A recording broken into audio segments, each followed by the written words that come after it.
Buddy Chapman started the Memphis Crimestoppers program in the early 80s, and since then, it's led to the arrests of thousands of criminals. It's an invaluable resource for this community. But how exactly does that resource work? It starts with everyday citizens who have useful information about an unsolved crime texting or calling 901-528-CASH. When you call, an operator will ask what crime you're calling about and then check the system to make sure it exists. They'll then add your tip directly into the police system, so it goes straight to the right bureau or detective.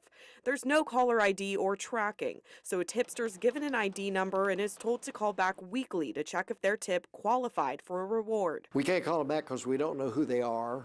We don't have a caller ID. And the reason for those things is we don't want to know who they are. Crimestoppers will make sure police got the new information and officers will investigate it. If an arrest is made, they'll find out how much of a role the tip played in making it happen. Nothing is too small because very, very often it'll be that one little tiny information is what breaks the case open for the police. An awards committee meets once a month and goes over the tips that help lead to arrests. There are 18 board members, with typically about a dozen of them at these meetings. The committee looks at aspects like severity of the crime, weapons used, criminal history, and age of the victim. The rewards range from $150 to $1,000. They have a matrix they use to narrow in on dollar ranges and then talk about the crimes to decide on a reward amount. Members of the district attorney's office are also there to add any needed perspective. It's a back and forth discussion, takes usually about 2 hours to go over all the cases that we have on any one given awards committee meeting. Once those tipsters call in to see if their tip was helpful, they're given a time and place to pick up the money. They don't know the cash amount until they get there. I'm the one that's there. I ask, what's your tip number? You give it to me. If it's on the paper, I say, what did you call us about? If you're able to tell me what you called about, then I hand you an envelope of money, anywhere from $150 to $1,000.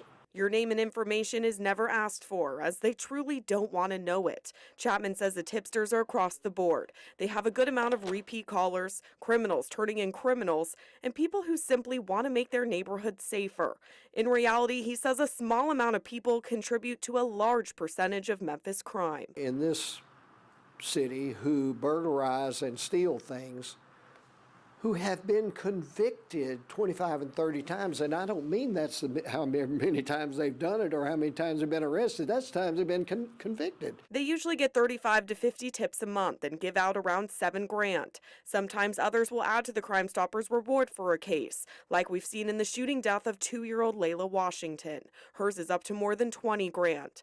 People have a year to pick up their reward, but not everyone does. Chapman thinks some people are scared too, but more than that, I think we have a lot of people, particularly in the African American community, who are sick of crime, and they're not doing it to get the reward. They're just doing it to get the thugs and hoodlums off the street. something he thinks everyone in the city should be doing. We simply must quit making excuses for criminals, because there've got to be some things you can't do no matter why you do them. Saying a society only has crime to the extent they're willing to tolerate it.